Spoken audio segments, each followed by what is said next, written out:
Ажеке, кандайсыз? Мен сизге суроо берейин. Мен бир ишти туура эмес кылып алдым. Үйдөн анан атам катуу урушканынан мен чыдай албай кыйкырыша кеттим. Бирок атам арак ичип алат. Не кылышым керек? Атаңызды капа кылбаңыз. Сиз атаңыздын алдында эч ким эмессиз. Атаңыздын алдында сиз нөлсүз, жоксуз деген сөз. Атаңыз эмне экен? Мындай бир туура эмес сыяктуу сүйлөп атабы, деп коңуз. Ата өзү деле көп сүйлөй бербейт.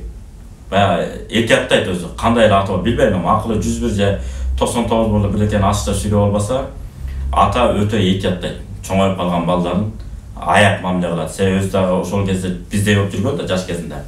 Этияттайт. Эгерде ишти жакшы жасап атсаң эмне кылат? Азаматсың балам дейт. Кээде деп угуп коюш керек, кулактын бул жагынан кетирип. Чындап эле туура эмес бирдекелер сүйлөп алышы мүмкүн.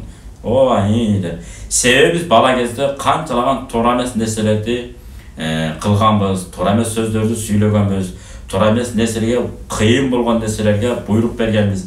Каяктан билесиз, бирөөлөргө өзү карыз болуп жүрөт. Эптеп биртке тапкан акчасында сизге оюнчуктарды алып берип чоңойткон. Анан эми сиз билек сөзүн көтөрө албай, же балким сиз бир аз тыйын таап калгансыз, ошого мачырканып көп зиртилдеп аткандырсыз.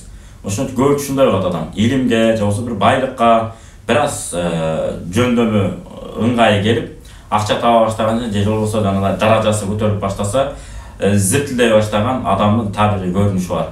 Баягы баланы баксаң, оозу мурдуң канжалайт, мал баксаң, оозу мурдуң майжалайт деген сөз бар го.